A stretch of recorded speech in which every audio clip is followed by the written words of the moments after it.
Welcome students, कैसे हैं आप सभी लोग। आपका अपने चैनल क्विक स्मार्ट टिप्स में बहुत बहुत स्वागत है। और जैसा हम रीड साइंस की तैयारी कर रहे हैं, जिसमें हम अपना केमिस्ट्री का सेक्शन कर रहे हैं और विद इन 2-3 क्लास में आपका केमिस्ट्री का सेक्शन जो है कंप्लीट हो जाएगा और उसके बाद हम बायोलॉजी का सेक्शन करेंगे।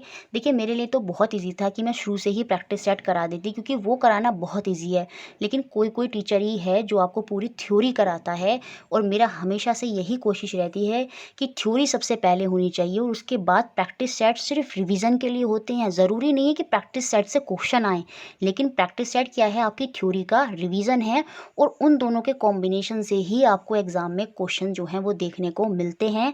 जैसा हमने सीटेट में किया था, थ्योरी और प्रैक्टिस सेट, सेम ऐसे ही मैंने आपको रीट में कराया है। पहले थ्योरी और उसके बाद हमारे प्रैक्टिस सेट, ताकि सारे स्टूडेंट 24+ एटलीस्ट जो हैं वो रीट में अच्छा अपना स्कोर करें और अपनी मैम का जो नाम है वो भी अच्छे से रोशन करें और 10 नए बच्चों को बताएं कि हमने वहाँ से स्टडी की थी और इतना बेनिफिट हमको हुआ। देखिए, मेरे लिए व्यूज़ कभी भी मैटर नहीं करती है, मैंने पहले भी बोला है। अगर ऐसा होता, जो रीड का पूरी हमने सीरीज़ चलाई है, आपने देखा है उसमें बहुत ज़्यादा व्यूज़ नहीं है। रीज़न क्या है कि बच्चे भी बहुत ज़्यादा नहीं जुड़ पाए हैं।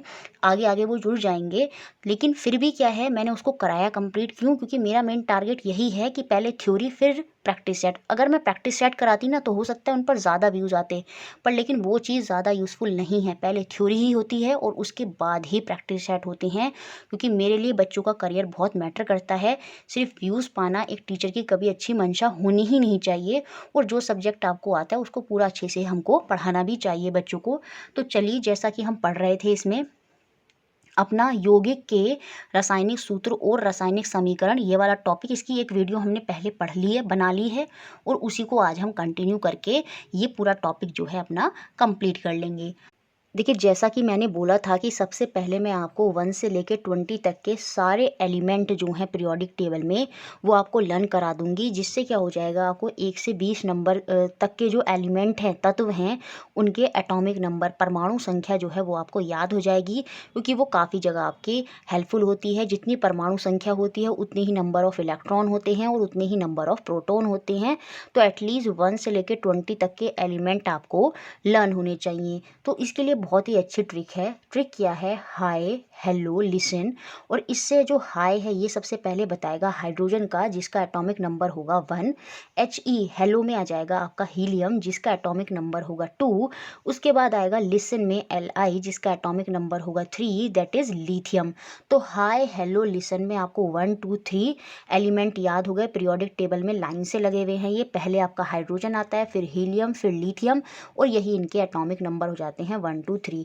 तो हाय, हेलो, लिसन। उसके बाद क्या है? BBC news on Friday night. BBC news on Friday night. तो BBC, पहले बी से क्या हो जाएगा आपका? बेरिलियम, और बेरिलियम का सिंबल होता है BE, और इसका एटॉमिक नंबर होता है 4। उसके बाद आ जाएगा बी से BBC न्यूज़ में दूसरा बी जो होगा वो होगा आपका बोरॉन के लिए। उसके बाद सी जो होगा वो हो जाएगा आपका कार्बन के लिए, और कार्बन का एटॉमिक नंबर कितना हो जाएगा? वो हो जाएगा 6। तो ट्रिक के अकॉर्डिंग क्या हो गया? Hi, hi, hello, listen, BBC news. News में N जो है वो हो जाएगा आपका नाइट्रोजन के लिए, जिसका एटॉमिक नंबर कितना हो जाएगा? 7। न्यूज़ ऑन, ऑन में जो O है वो रिप्रेजेंट करेगा ऑक्सीजन को, जिसका एटॉमिक नंबर है 8। BBC news on. फिर क्या बताया था मैंने? Friday night. तो फ्राइडे से F हो जाएगा आपका फ्लोरीन, जिसका एटॉमिक नंबर होगा कितना? 9। फिर हो जाएगा फ्राइडे नाइट। नाइट में फिर से N आ गया, तो वो हो जाएगा आपका नियॉन के लिए। तो 1 से 10 तक के एलिमेंट तो आप ऐसे याद करेंगे इस ट्रिक से। Hi, hello, listen, BBC news on Friday night. तो ये सारे आपको याद हो जाएंगे। Hydrogen, helium, lithium, beryllium, boron, carbon, nitrogen, oxygen, fluorine, और फिर नियोन। तो ये 10 याद होने के बाद आगे कैसे याद करेंगे? ना मांगो अल्लाह से में फ़ोन, स्कूटर, कार। फ़ोन से हो जाएगा आपका फॉस्फोरस, जिसका एटॉमिक नंबर होगा 15। फिर स्कूटर से हो जाएगा आपका एटॉमिक नंबर 16, और क्लोरीन जो है वो हो जाएगा एटॉमिक नंबर 17, एस से सल्फर। तो याद रखिए, ना मांगो अल्लाह से, फ़ोन, स्कूटर, कार। तो ये 17 एलिमेंट आपको याद हो गए। कैल्शियम आप याद रखेंगे, 20 है, उससे ऊपर याद रखेंगे पोटाशियम 19 है, और उससे ऊपर याद रखेंगे आर्गन जो आपका 18 है। तो ये नीचे से आप याद कर लीजिएगा कि 20 नंबर का जो एटॉमिक नंबर है वो कैल्शियम का है, 19 नंबर पर हमारा पोटाशियम होता है जिसका सिंबल क्या होता है आपका के होता है, और उससे ऊपर होता है आपका आर्गन। तो इस तरह से आपको ये 20 एलिमेंट याद हो जाएंगे और इनके एटॉमिक नंबर। क्या बताई थी ट्रिक, एक बार और सुन लीजिए। हाय hello listen, BBC news on Friday night, ना मांगो अल्लाह से, फ़ोन स्कूटर कार। तो इससे 17 याद हो जाएंगे और बात के 3 आप ऐसे ही याद कर लेंगे, कैल्शियम पोटाशियम और आर्गन आपके। तो इस तरह से ये पूरे आप याद कर लीजिएगा। मैंने ट्रिक भी बता दी है, एटलीस्ट बचे हुए भी आप याद कर सकते हैं अगर आप करना चाहें। जैसे कॉपर का आप याद रखेंगे, जिंक का याद रख लीजिएगा, आयरन का याद रख लीजिएगा, कोबाल्ट का याद रख लीजिएगा, है ना। तो ये सब आप याद रख सकते हैं। चलिए अब हम जो हमारा टॉपिक था जिसमें हम पढ़ेंगे आज कि कैसे हम केमिकल फॉर्मूला बनाएंगे, तो उसके लिए पहले हमें ये समझना होगा। देखिए जैसे प्रीवियस वीडियो में हमने अच्छे से समझ लिया था कि जो कोई भी एलिमेंट होता है उसकी लास्ट शेल में जितने नंबर ऑफ इलेक्ट्रॉन बच जाते हैं, या तो वो क्या कर देते हैं, अपने इलेक्ट्रॉन को लूज़ कर देते हैं, और लूज़ करने की टेंडेंसी को क्या बोलते हैं, हम कैटायन बोलते हैं, और जिसमें क्या जाता है आपका पॉजिटिव चार्ज आ जाता है। या फिर वो क्या करते हैं, इलेक्ट्रॉन को गेन करते हैं जिसको हम बोलते हैं एनायन, और वहाँ पर क्या आता है आपका नेगेटिव चार्ज। तो देखिए जैसे अगर मैं सोडियम की बात करूं तो उसका एटॉमिक नंबर अब आपको याद हो गया, वो कितना होता है, 11 होता है। और जब हम इसे शेल में फिट करते हैं, ये सब पहले समझ रखा है, बस आगे का अब हमें समझना है। तो पहली शेल में 2 आएंगे, दूसरी में 8 आएंगे, और तीसरी में बचेगा 1। तो अब ये क्या करेगा, अपने एक इलेक्ट्रॉन को लूज करना, देना पसंद करेगा, और जब ये निकल के जाएगा तो सीधी सी बात है वो भी कितना इलेक्ट्रॉन निकाल रहा है, 1। तो यही इसकी क्या हो जाएगी, वैलेंसी हो जाएगी। तो याद रखिएगा वैलेंसी, यहाँ पर लिखा है वैलेंसी क्या होता है कि जो एटम होता है वो अपने अंदर जो शेल में इलेक्ट्रॉन है उनको कितना लूज करेगा या कितना गेन करेगा, वही टेंडेंसी क्या कहलाती है, आपकी वैलेंसी कहलाती है। तो सोडियम है, सोडियम यहाँ पर एक लूज करेगा तो इसकी वैलेंसी क्या हो जाएगी, +1। और मैंने बताया था जब लूज करते हैं तो प्लस का चार्ज आ जाता है, इसलिए आप देखेंगे यहाँ पर लिखा है एक वैलेंसी वाले, मतलब जो अपना या तो एक इलेक्ट्रॉन लूज करेंगे या अपना एक इलेक्ट्रॉन क्या करेंगे, गेन करेंगे। तो पहले हम देखते हैं कि कौन से वैलेंसी एक, जिनकी एक वैलेंसी होती है, या तो वो अपना इलेक्ट्रॉन लूज करते हैं या वो इलेक्ट्रॉन को गेन करते हैं। जो इलेक्ट्रॉन को लूज करते हैं वो क्या होते हैं आपके, जिन पर पॉजिटिव चार्ज आ जाएगा वो होंगे आपके कैटायन। तो यहाँ पर सोडियम, पोटाशियम, सिल्वर और कॉपर, ये अब आपको याद करने पड़ेंगे, ठीक है। सोडियम, पोटाशियम, सिल्वर, कॉपर, ये सब अपना एक एक इलेक्ट्रॉन लूज करते हैं आखिरी शेल में, इसलिए इनके ऊपर सबके ऊपर +1 चार्ज आ जाता है, और इनकी वैलेंसी भी कितनी होती है, 1 होती है। उसके बाद अगर नॉन मेटेलिक एलिमेंट में बात करूं तो ये जितने एलिमेंट हैं ये एक इलेक्ट्रॉन को लेते हैं हाइड्रोजन को छोड़कर, ठीक है। हाइड्रोजन क्या करेगा, H+ आयन बना रहा है, इसका मतलब ये भी अपने एक इलेक्ट्रॉन को लूज कर रहा है, ठीक है। उसके अलावा जो हाइड्राइड है, याद रखेंगे जैसे होता है ना बहुत के आगे हाइड्राइड लगा होता है, तो हाइड्राइड जब भी होगा तो याद रखेंगे वो अपना एक इलेक्ट्रॉन जो है गेन करेगा, क्योंकि उस पर माइनस चार्ज है, और माइनस चार्ज जो एनायन होता है वो हमें ये बताता है कि उसमें इलेक्ट्रॉन आया है। सेम ऐसे ही क्लोरीन, क्लोरीन पर भी एक इलेक्ट्रॉन आता है। ब्रोमाइड और आयोडाइड, ये सारे के सारे एक इलेक्ट्रॉन को गेन करते हैं, इनकी वैलेंसी होती है -1। उसके बाद मैग्नीशियम, कैल्शियम, जिंक और आयरन और कॉपर, इनकी वैलेंसी क्या होती है, 2 होती है। जैसे मैग्नीशियम है, सोडियम 11 होता है, मैग्नीशियम 12 होता है, तो लास्ट शेल में आके 2 इलेक्ट्रॉन बचेंगे और वो 2 इलेक्ट्रॉन को लूज कर देंगे, तो उस पर 2 का प्लस चार्ज आ जाएगा और उसकी वैलेंसी कितनी हो जाएगी, वो आपकी 2 हो जाएगी, ठीक है। तो मैग्नीशियम की वैलेंसी 2 होती है, कैल्शियम की वैलेंसी 2 होती है, जिंक की वैलेंसी 2 होती है, आयरन, कॉपर, इनकी वैलेंसी भी क्या होती है, आपकी 2 होती है। कहने का मतलब ये 2 इलेक्ट्रॉन को लूज करते हैं और तभी उनके ऊपर पॉजिटिव चार्ज आ जाता है, और ये आपको याद करनी पड़ेगी क्योंकि ये बहुत इंपॉर्टेंट है। सोडियम, मैग्नीशियम 13वें नंबर पर, 13वां एटॉमिक नंबर किसका होता है, एल्युमिनियम का होता है। तो इसका मतलब उसकी लास्ट शेल में कितने इलेक्ट्रॉन होंगे, 3 इलेक्ट्रॉन, और वो 3 इलेक्ट्रॉन को लूज कर देगा, तो इसलिए एल्युमिनियम पर कितना चार्ज आ जाता है, +3 का चार्ज आ जाता है। यही इसकी वैलेंसी होती है, क्यों, क्योंकि ये 3 इलेक्ट्रॉन को लूज कर देता है, और जब ये 3 इलेक्ट्रॉन को लूज करता है तो इस पर 3++3 का चार्ज आ जाता है। आयरन के भी 2 होते हैं, आयरन का जो है वो जब हम इसका कॉन्फ़िगरेशन करते हैं तो +2 भी आता है और +3 भी आता है। बहुत ज़्यादा इसके डिटेल में नहीं जाना है, आप बस इतना ही याद रखिएगा, ठीक है। उसके अलावा देखिए जितने भी ऑक्साइड होंगे, मेटल ऑक्साइड जिनके आगे भी ऑक्साइड लगा होगा, उस ऑक्साइड की वैलेंसी कितनी होती है -2, मतलब वो 2 इलेक्ट्रॉन को गेन करता है। सल्फाइड की कितनी होती है, उसकी भी S लगाकर -2, इसका मतलब वो भी 2 इलेक्ट्रॉन को गेन करेगा। उसके बाद नाइट्राइड, नाइट्राइड और नाइट्रेट में कंफ्यूज नहीं होना है। यहाँ पर लिखा है नाइट्राइड और यहाँ पर लिखा है नाइट्रेट। नाइट्राइड पर तो आपकी -3 होती है, मतलब ये 3 इलेक्ट्रॉन को लेता है नाइट्राइड। और जो नाइट्रेट होता है NO3, ये अपना 1 इलेक्ट्रॉन जो होता है ये 1 लेता है। याद रखेंगे नाइट्राइड जो होता है वो 3 इलेक्ट्रॉन लेता है, इसलिए उसकी वैलेंसी -3 होती है। और नाइट्रेट जो होता है वो 1 इलेक्ट्रॉन लेता है, इसलिए उसकी वैलेंसी 1 होती है। सेम ऐसे ही अमोनियम, अमोनियम क्या होता है NH4, ये आप याद कर लीजिएगा। जैसे सल्फाइड क्या होता है S, है ना, और -2 इस पर वैलेंसी है। ऑक्साइड क्या होता है O और इस पर -2 वैलेंसी है। जितने भी ऑक्साइड, सल्फाइड, कार्बोनेट, सल्फेट, ये सल्फाइड है ना, सल्फाइड, इन सब पर -2 ही होती है। नॉर्मली आप याद रखेंगे, ठीक है।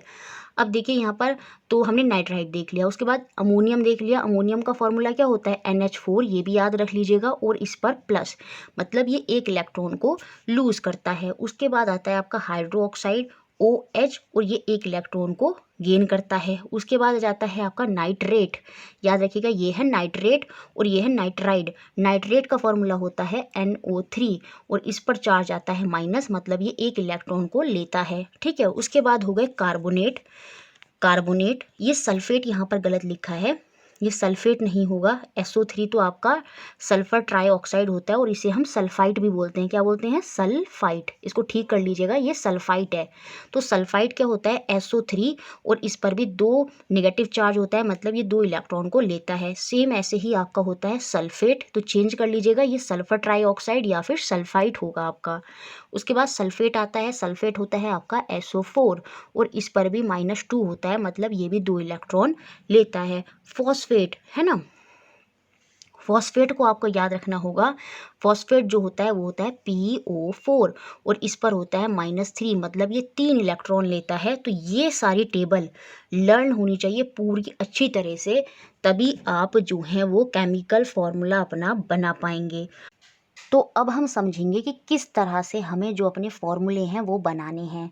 सबसे पहले फॉर्मूला हम बनाएंगे हाइड्रोजन क्लोराइड का। करना क्या है, हाइड्रोजन का सिंबल लिखेंगे H और क्लोराइड मतलब क्लोरीन, उसका सिंबल क्या होता है Cl। अब हाइड्रोजन की वैलेंसी मैंने आपको क्या बताई थी +1, तो इसका मतलब उसकी वैलेंसी कितनी है 1। क्लोरीन की वैलेंसी कितनी बताई थी -1, मतलब वो 1 इलेक्ट्रॉन को लेता है और ये 1 इलेक्ट्रॉन को लूज कर रहा था, तो इसकी वैलेंसी भी कितनी हो जाएगी 1। प्लस माइनस साइन से अभी हम कोई रिलेशन नहीं देखेंगे। उसके बाद हम क्या कर देते हैं, सीधा इनकी क्रॉस मल्टीप्लाई कर देते हैं और हमारा फॉर्मूला बन जाता है। तो सबसे पहले H लिखा है तो हम H लिखेंगे, इसके नीचे क्या आ जाएगा 1 आ जाएगा, और 1 आना या ना लिखना एक ही बात है। सेम ऐसे ही Cl हो जाएगा और इसके नीचे भी क्रॉस मल्टीप्लाई में 1 है, तो ये 1 को हम रिप्रेजेंट नहीं करेंगे, सीधा हम इसको बोलेंगे HCl हाइड्रोक्लोरिक एसिड। तो इस तरह से ये फॉर्मूला बना। आगे देखते हैं सेकंड फॉर्मूला कैसे बनाएंगे हाइड्रोजन सल्फाइड का। तो देखिए हाइड्रोजन पर कितना चार्ज होता है +1 का, और सल्फाइड पर मैंने अभी आपको दिखाया था कितना होता है S-2, आप यहाँ पर देख सकते हैं।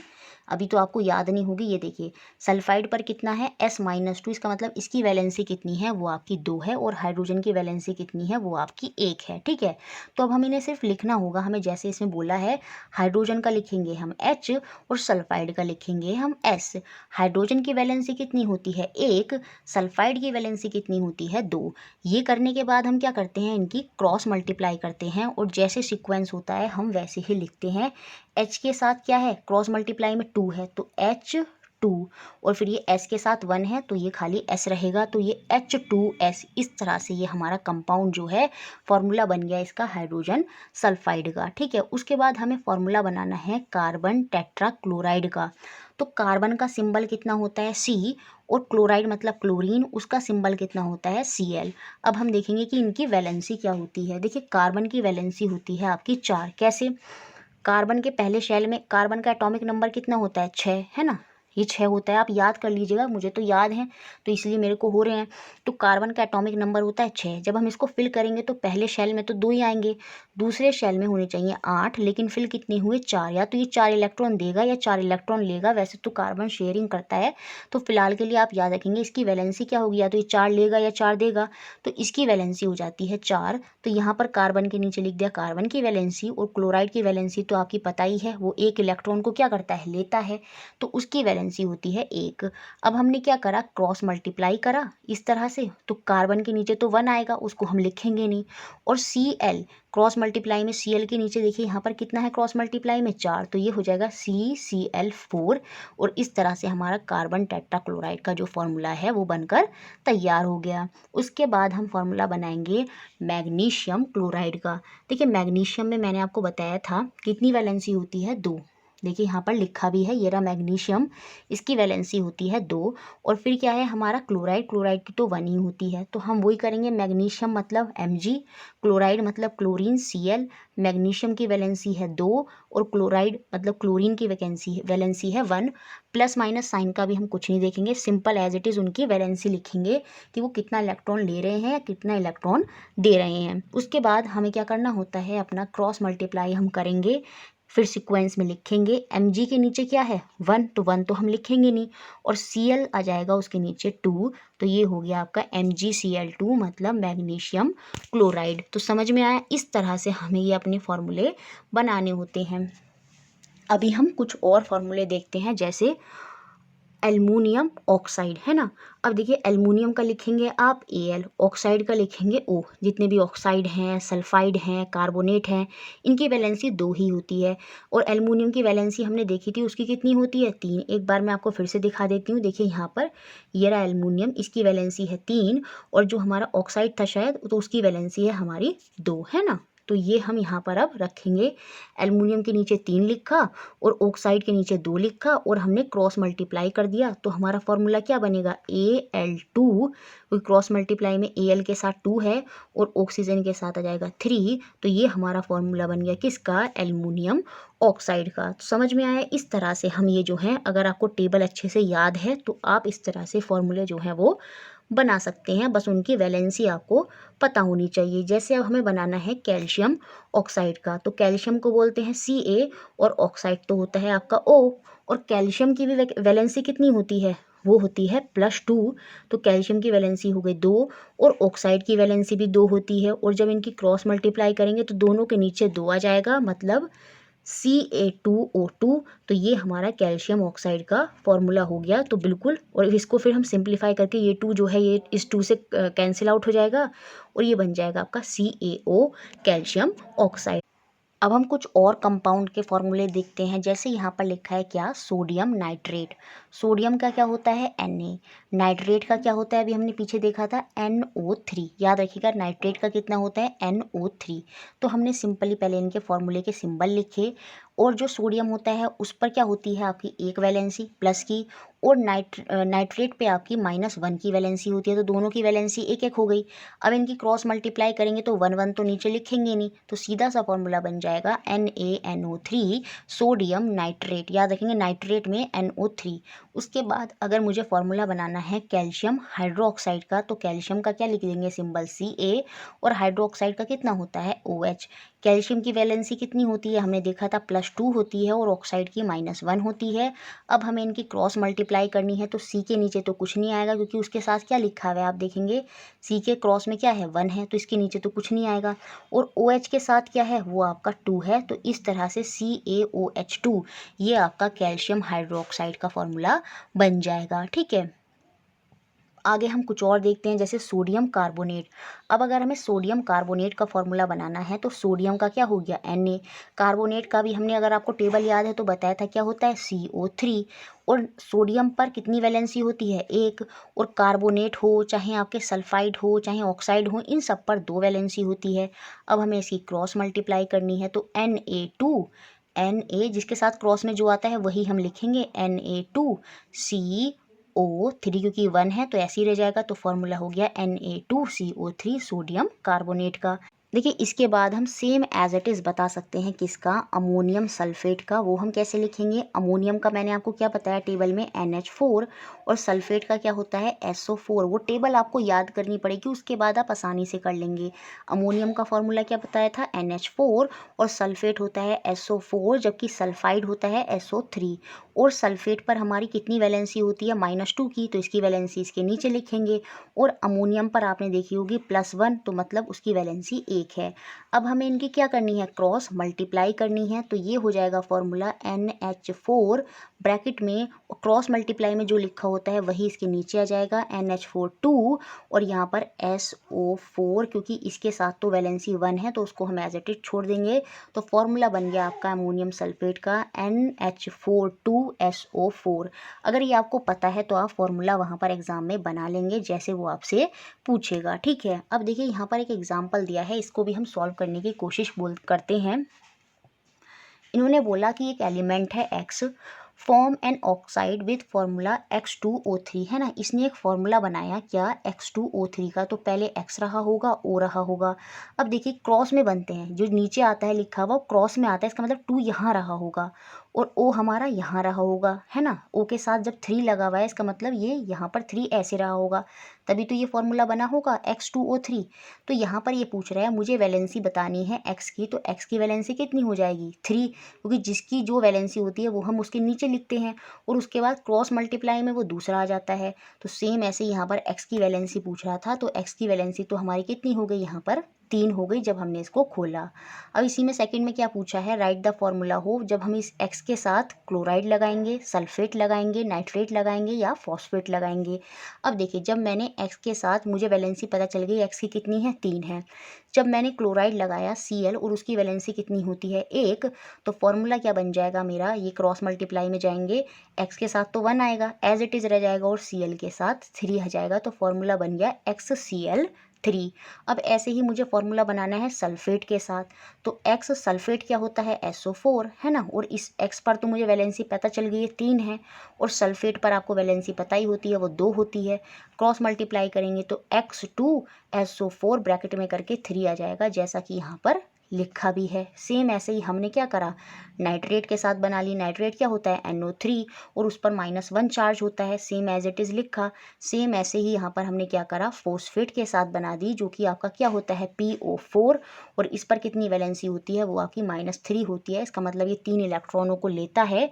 तो इस तरह से हमने इसका फॉर्मूला भी बना लिया XPO4। तो इस तरह से ये आप केमिकल फॉर्मूले बनाते हैं। अगर आपको ये टेबल अच्छे से याद है, ये वाली टेबल, तो आप केमिकल फार्मूला बना लेंगे। पता होना चाहिए कि कार्बोनेट को हम CO3 बोलते हैं, सल्फेट को हम SO4 बोलते हैं। कार्बोनेट हो चाहे सल्फेट हो चाहे ऑक्साइड हो चाहे सल्फाइड हो, इन सब पर क्या होती है वैलेंसी 2 ही होती है, वो भी माइनस के साथ। याद क्या रखना है, नाइट्राइड और फोस्फेट, नाइट्राइड और फोस्फेट पर वैलेंसी होती है 3, और नाइट्राइड का फॉर्मूला होता है N पावर के ऊपर 3 चला जाता है जितनी उसकी वैलेंसी है, और फॉस्फेट का होता है PO4। और एक फार्मूला और यहाँ पर याद रखना है आपको, नाइट्रेट का NO3, कार्बोनेट का HCO3। तो इस तरह से ये चीज़ें भी आपको अच्छे से याद रखनी है, बहुत ही इंपॉर्टेंट है ये पूरा। मुझे लगता है अच्छे से क्लियर हो गया होगा। वीडियो अच्छा लगा है तो प्लीज़ उसको लाइक करें, शेयर करें और इसी तरह हमारे साथ जुड़े रहें।